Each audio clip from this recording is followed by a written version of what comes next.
Assalamualaikum warahmatullahi wabarakatuh. Alhamdulillahirrahmanirrahim. Kita bertemu kembali dalam pembelajaran tematik 6, tema 4, subtema 2 dengan materi terbentuknya ASEAN, yaitu Association of Southeast Asian Nation. Sebelum kita melanjut pada tatap muka kali ini, mari kita buka bersama dengan bacaan basmalah. Bismillahirrahmanirrahim. Untuk tujuan pembelajarannya adalah peserta didik dapat menganalisis sejarah dan latar belakang berdirinya ASEAN, tujuan dan prinsip ASEAN, serta bentuk kerjasama ASEAN. Yang kedua, peserta didik dapat menyajikan hasil analisis sejarah dan latar belakang berdirinya ASEAN, tujuan dan prinsip ASEAN, serta bentuk kerjasama ASEAN. Itu tujuan pembelajarannya. Kita masuk pada materinya, yaitu pertama, latar belakang terbentuknya ASEAN.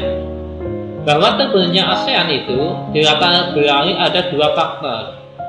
Yang pertama, faktor internal, yaitu faktor dari dalam negara itu sendiri, dalam negara masing-masing. Apa itu faktor internal? Yaitu dorongan untuk bersatu memperjuangkan kepentingan bersama sebagai bekas negara jajahan Barat. Nah, jadi faktor internal itu faktor yang muncul dari dalam negara itu masing-masing. Misalnya Indonesia, Malaysia, Singapura, itu ada dorongan untuk bersatu dalam memperjuangkan kepentingan bersama sebagai bekas jajahan negara Barat. Ya. Jadi kayak Indonesia misalnya bekas jajahan, dengan Singapura bekas jajahan, itu punya dorongan untuk bersatu. Itu faktor internal, yaitu faktor yang muncul dari negara itu sendiri. Anggota ASEAN, negara anggota ASEAN, sama-sama negara jajahan Barat. Yang kedua, faktor eksternal, yaitu faktor yang datang dari luar anggota negara ASEAN, yaitu adanya perang Vietnam dan sikap RRC, Republik Rakyat Cina, yang ingin mendominasi atau menguasai Asia Tenggara.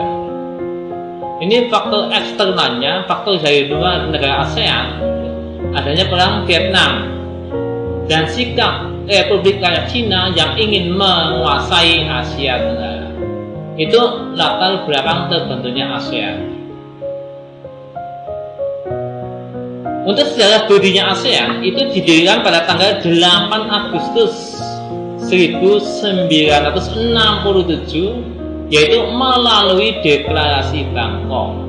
Jadi dikenal dengan Deklarasi Bangkok. Ya, didirikan pada tanggal 8 Agustus 1967,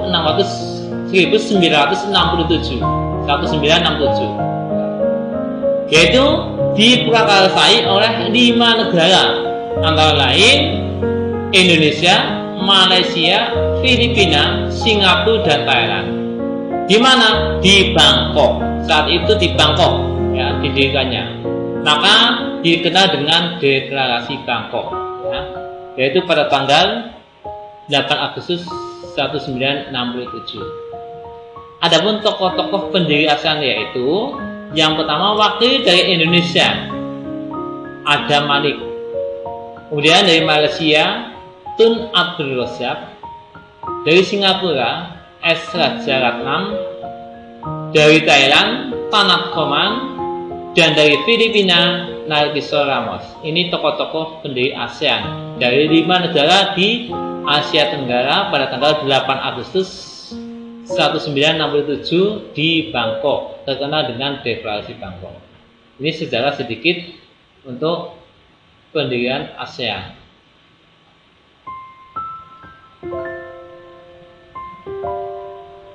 Adapun berdasarkan urutan waktunya, negara-negara ASEAN masuk ke organisasi tersebut, ya, bergabungnya negara anggota ASEAN berdasarkan urutan waktunya. Yang pertama adalah 5 negara pendiri, yaitu Indonesia, Malaysia, Thailand, Singapura, Filipina, yang tergabung pada tanggal 8 Agustus 1967, yaitu sebagai pendiri pencetus ASEAN.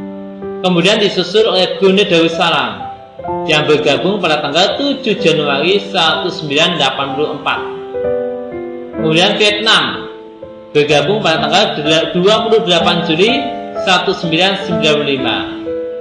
Dilanjut penggabungan yang lain yaitu Laos dan Myanmar yang bergabung pada tanggal 23 Juli 1997. Dan yang terakhir Kamboja bergabung pada tanggal 30 April 1999 ya, 30 April 1999. Ini berdasarkan urutan waktu anggota ASEAN bergabung di organisasi ASEAN ya. Jadi yang pertama 5 negara ditambah Brunei, Vietnam, Laos dan Myanmar serta Kamboja. Itu urutan bergabungnya negara-negara anggota ASEAN. Nah, anggotanya ada ini ya, negara dan petanya: Indonesia, Singapura, Malaysia, Kamboja, Myanmar, Thailand, Vietnam, Laos, Philippines, dan Brunei Darussalam. Ini anggota-anggota ASEAN. Setelah didirikan, ASEAN memiliki tujuan yang pertama mempercepat pertumbuhan ekonomi. Ya, pertumbuhan ekonomi di negara ASEAN, anggota ASEAN dipercepat. Ya. Mempercepat pertumbuhan ekonomi, kemajuan sosial, serta pengembangan kebudayaan di kawasan Asia Tenggara. Yang kedua, meningkatkan perdamaian dan stabilitas regional dengan jalan menghormati keadilan dan tertib hukum. Ya. Yang ketiga, meningkatkan kerjasama yang aktif dalam bidang ekonomi, sosial, teknik, ilmu pengetahuan, dan administrasi. Ya. Tujuan ASEAN yaitu, selanjutnya tujuan ASEAN yang keempat yaitu saling memberikan bantuan dalam bentuk sarana-sarana pelatihan dan penelitian. 5. Meningkatkan kerjasama di bidang pertanian, industri, perdagangan, dan jasa, serta meningkatkan taraf hidup rakyat. Yang keenam, memelihara kerjasama yang erat dan bermanfaat dengan organisasi-organisasi internasional dan regional. Itu tujuan ASEAN. Untuk selanjutnya masuk pada prinsip-prinsip ASEAN. Jadi prinsip-prinsip didirikannya ASEAN yang pertama adalah menghormati kemerdekaan. Menghormati kemerdekaan suatu negara, kedaulatan, kesetaraan, integritas wilayah, dan identitas nasional seluruh negara anggota ASEAN. Jadi kemerdekaan, kedaulatan, kesetaraan, integritas wilayah, dan identitas nasional semua anggota ASEAN dihormati, dihargai. Ya.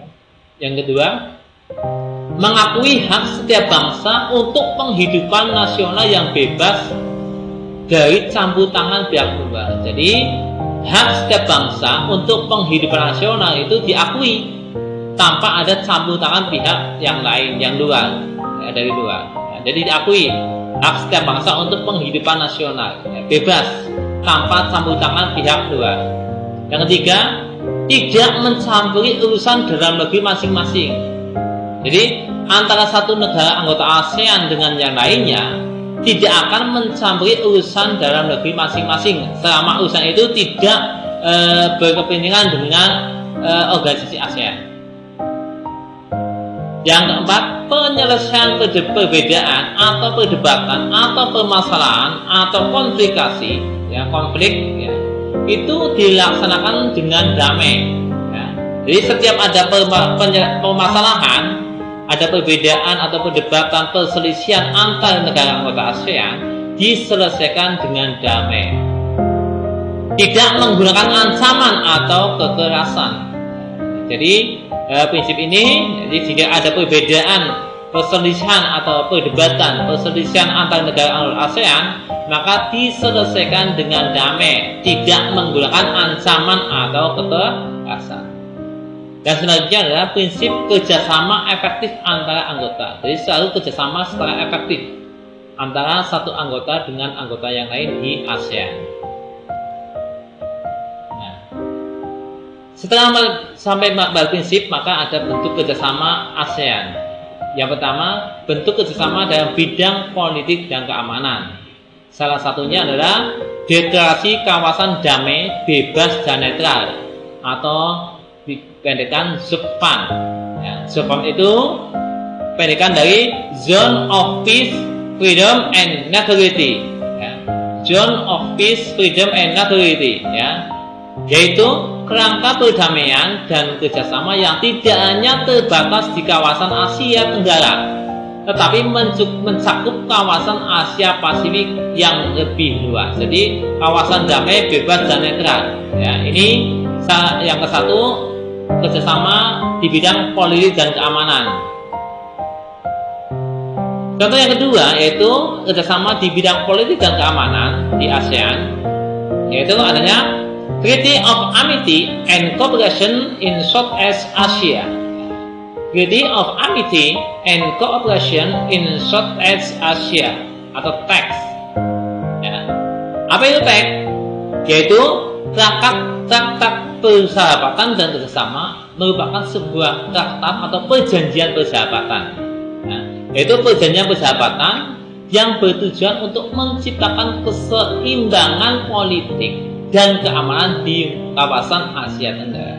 Jadi Treaty of Amity and Cooperation in Southeast Asia adalah suatu perjanjian persahabatan ini, ya, suatu perjanjian persahabatan ini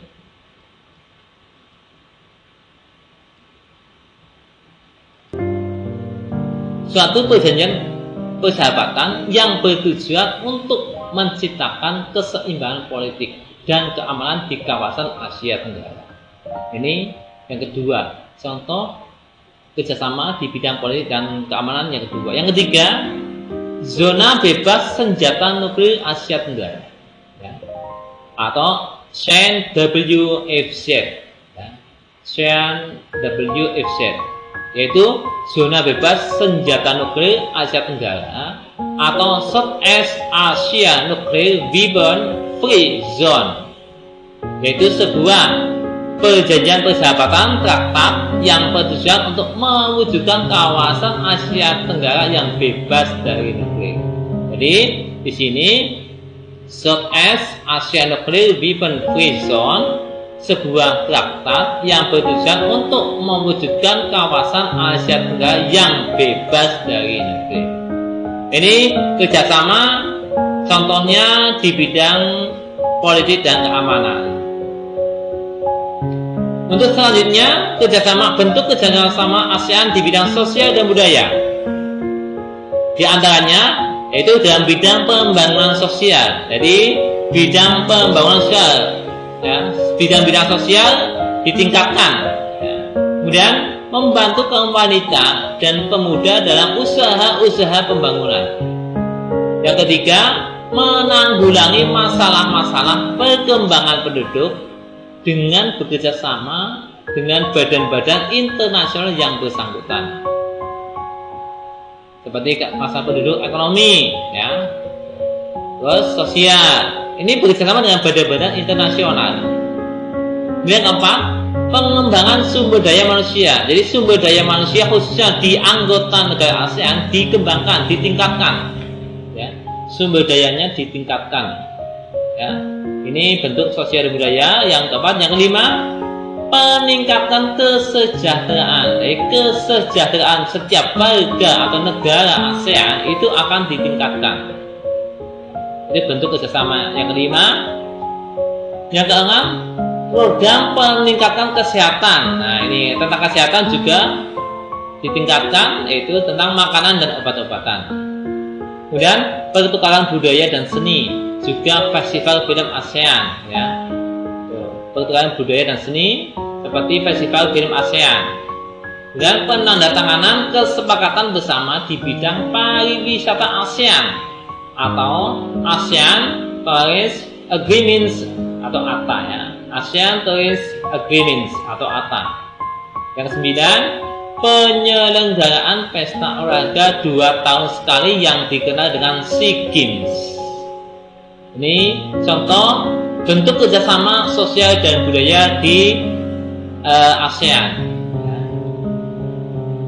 Kemudian dalam bidang pendidikan juga ASEAN mengadakan kerjasama. Bentuknya diantaranya adalah adanya beasiswa pendidikan bagi negara-negara di anggota ASEAN. Ya, ada beasiswa pendidikan. Ya.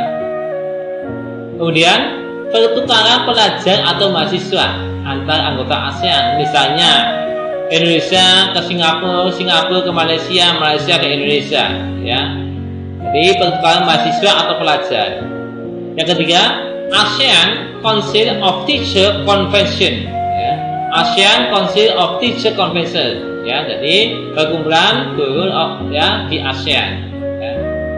Terus Olimpiade Pendidikan. Kemudian Organisasi Menteri Pendidikan Asia Tenggara. Ini contoh kerjasama bentuknya di bidang pendidikan. Selanjutnya, bentuk kerjasama ASEAN di bidang ekonomi. Di antaranya pembukaan pusat promosi ASEAN, penyediaan cadangan pangan, penyelenggaraan proyek-proyek industri. Nah, ini nanti juga banyak sekali di Indonesia proyek-proyek industri, ya kan? Kemudian kawasan perdagangan bebas ASEAN, ya, itu bentuk kerjasama ekonomi. Yang keempat, kawasan perdagangan bebas ASEAN atau disebut dengan AFTA, ya, ASEAN Free Trade Area, ya, ASEAN Free Trade Area, ya, di sini, ya, kawasan bebas perdagangan bebas ASEAN (AFTA). Ya.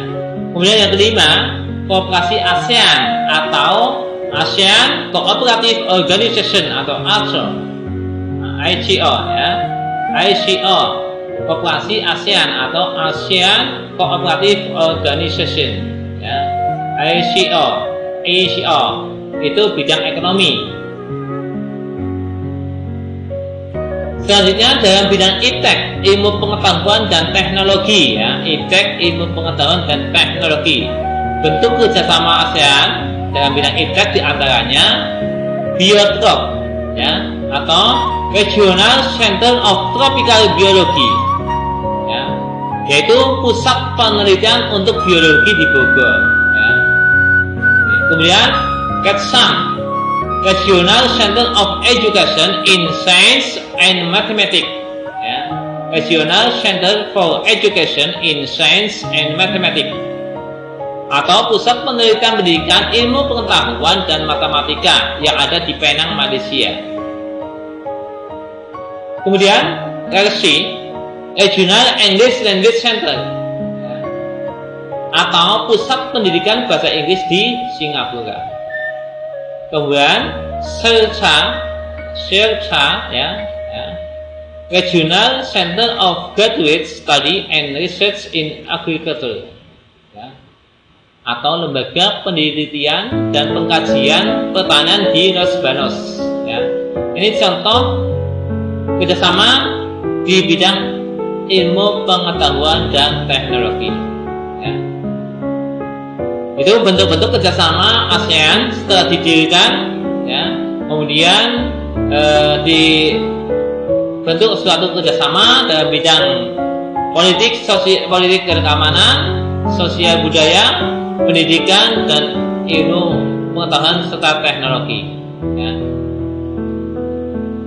Demikian materi pembelajaran pada tatap muka kali ini tentang terbentuknya ASEAN serta hal-hal yang berkaitan dengan ASEAN. Mudah-mudahan anak-anak sekalian paham tentang pembelajaran ini. Ya, mari kita akhiri, cukupi sekian tatap muka kali ini. Kita akhiri dengan bacaan alhamdulillah bersama. Alhamdulillahirabbil alamin. Sekian, billahi taufiq wal hidayah. Wassalamualaikum warahmatullahi wabarakatuh.